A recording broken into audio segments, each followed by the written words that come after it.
Assalamualaikum warahmatullahi wabarakatuh. Perkenalkan, nama saya Siti Nuraini dari jurusan PGMI kelas 2A. Oke, baik. Kali ini saya akan menjelaskan tentang kondisi geografis Jazirah Arab, agama dan peradaban bangsa Arab pra-Islam. Kondisi geografis adalah kondisi yang berkenaan dengan geografi. Geografi adalah ilmu tentang permukaan bumi, iklim, penduduk, flora dan fauna, serta hasil flora dari bumi. Kondisi sosial politik adalah kondisi yang berkenaan dengan masyarakat terkait kekuasaan dan pemerintahan. Kondisi hukum membahas tentang penetapan hukum saat itu.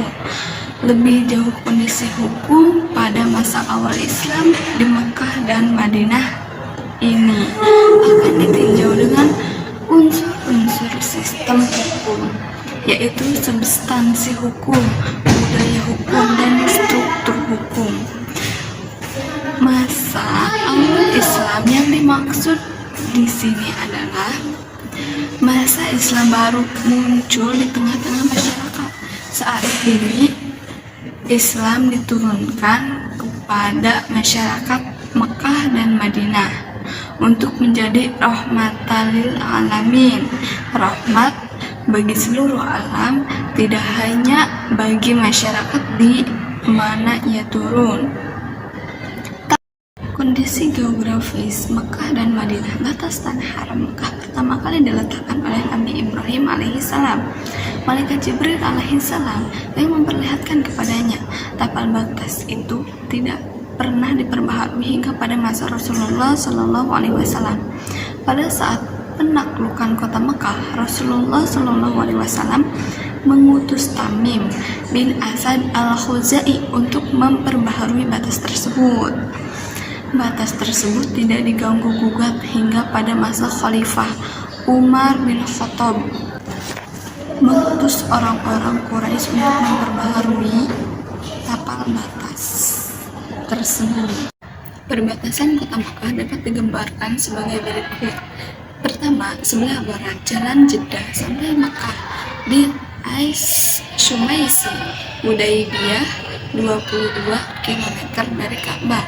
Yang kedua, sebelah selatan di Idoa, Liben, jalan Yaman sampai Mekah. Untuk yang dari Tihamah 12 km dari Ka'bah. Yang ketiga, sebelah timur di tepi lembah Uranah barat 15 km dari Ka'bah. Yang keempat, sebelah timur laut jalan Jiranah dekat kampung Syara'i Al-Mujahidin 16 dari Ka'bah. Yang kelima, sebelah utara Tan'im 7 km dari Ka'bah. Data yang banyak ditemukan adalah kondisi geografis pada masa sebelum Islam datang. Hal ini memberikan asumsi bahwa kondisi geografis Mekah dan Madinah pada masa sebelum datang Islam dengan pada masa awal Islam adalah sama. Kalau ada perubahan, maka tidak signifikan. Kata Islam merupakan masdar dari kata kerja aslama yaslimu. Islaman mempunyai beberapa pengertian. Yang pertama, melepaskan diri dari segala penyakit lahir dan batin. Yang kedua, kedamaian dan keamanan. Dan yang ketiga, ketaatan ketaatan dan kepatuhan. Kata Islam disebut 8 kali dalam Al-Quran, yaitu surah Al-Imran ayat 85, surat Al-Maidah ayat 3, surat Al-An'am ayat 125, surat Az-Zumar ayat 22, surat As-Saff ayat 7, surat Al-Hujurat ayat 17, dan surah At-Taubah ayat 74. Islam merupakan agama samawi langit yang diturunkan oleh Allah SWT melalui utusannya Muhammad SAW, yang ajaran-ajarannya terdapat dalam kitab suci Al-Quran dan Sunnah dalam bentuk perintah-perintah, larangan-larangan, dan petunjuk untuk kebaikan manusia baik di dunia maupun di akhirat. Lebih lanjut, Harun Nasution menyatakan bahwa Islam pada hakikatnya membawa ajaran-ajaran yang bukan hanya mengenai satu segi, tetapi mengenai berbagai aspek dari kehidupan manusia yang meliputi aspek akidah atau teologi, ibadah, hukum, tasawuf atau mistisisme, filsafat, politik, dan pembaruan. Berdasarkan surat Asy-Syura ayat 51-52 bahwa wahyu ada 3 macam. Yang pertama, pengertian atau pengetahuan yang tiba-tiba dirasakan seseorang timbul dalam dirinya, timbul dengan tiba-tiba sebagai sesuatu cahaya yang menerangi jiwanya. Yang kedua, pengalaman dan penglihatan di dalam keadaan tidur atau di dalam keadaan trance, disebut juga ru'ya, dream, atau kasih vision. Ketiga, yang diberikan melalui utusan atau malaikat Jibril dan disampaikan dalam bentuk kata-kata. Wahyu dalam bentuk ketiga itulah yang diturunkan kepada Nabi Muhammad SAW, sebagai dijelaskan dalam Asy-Syu'ara ayat 152-155, An-Nahl ayat 102, dan Al-Baqarah ayat 97. Peradaban pra-Islam. Sejarah bangsa Arab. Bangsa Arab adalah salah satu entitas yang berasal dari keturunan Sam, putra tertua Nabi Nuh. Entitas lainnya adalah Romawi dan Persia. Mereka berdomisili di sekitar wilayah barat daya benua Asia, Al-Junub Al-Gharbi min Asia, atau yang biasa dikenal dengan Semenanjung Arabia. Semenanjung Arabia sebagai besar terdiri dari gurun pasir dan stepa, padang rumput luas di gurun pasir. Sedikit sekali menyisakan wilayah yang layak ditinggali di sekitar pinggirnya, dan daerah itu semuanya dikelilingi laut.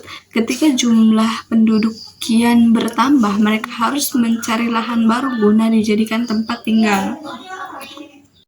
Yang pertama, mayoritas sejarawan dan peneliti sejarah mencatat ada 2 komunitas bangsa Arab yang pernah tinggal di wilayah Semenanjung Arabia ini, yaitu komunitas pertama adalah bangsa Arab yang datang jauh dari sebelum datangnya Islam, sehingga referensi dan fakta sejarah tentang mereka sangat sulit diungkap.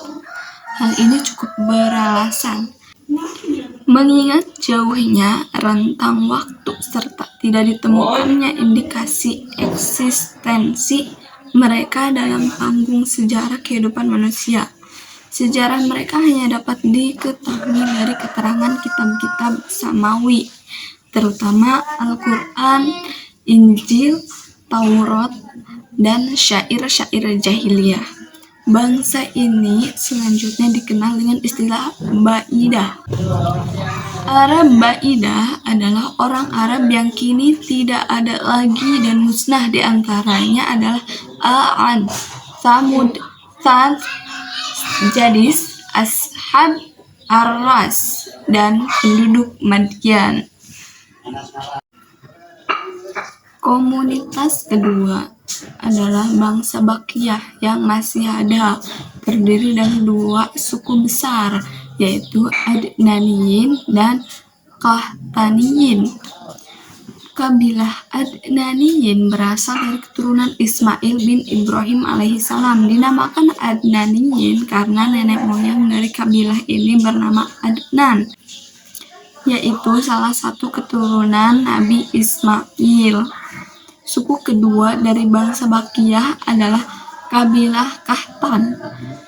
Garis keturunan Kahtan sampai pada Yaktan yang dalam kitab Taurat disebut Yakzan. Nasabun, pakar genealogi, mengatakan bahwa Kahtan adalah nenek moyang suku-suku di negeri Yaman, Al-Yamaniyin. Pada mulanya wilayah utara diduduki golongan Adnaniyin dan wilayah selatan didiami golongan Kahtaniyin. Tetapi lama-kelamaan golongan itu membaur karena berpindah-pindahan dari utara ke selatan atau sebaliknya. Kesimpulannya, membahas peradaban maka tidak akan terlepas dari kebudayaan karena antara keduanya saling terkait dan tak dapat dipisahkan. Kata peradaban dan kebudayaan dalam bahasa Indonesia sering dipahami sama artinya, namun dalam bahasa Inggris terdapat pengertian yang berbeda dari kedua kata tersebut, yaitu civilization untuk peradaban dan kultur untuk kebudayaan. Dalam bahasa Arab pun terdapat perbedaan dari kata takofah, kebudayaan, dan hadlarah, kemajuan, dan kata tamadun, peradaban. Sementara itu, Badriyati mengatakan bahwa peradaban Islam merupakan terjemahan dari kata al-hadarah, al-islamiyah, bahasa Arab yang sering diterjemahkan ke dalam bahasa Indonesia dengan kebudayaan Islam. Bangsa Arab adalah salah satu entitas yang berasal dari keturunan Sam, putra tertua Nabi Nuh. Entitas lainnya adalah Romawi dan Persia. Mereka berdomisili sekitar wilayah barat daya benua Asia. Al-Junud Al-Gharbi min Asia, atau biasa dikenal dengan Semenanjung Arabia.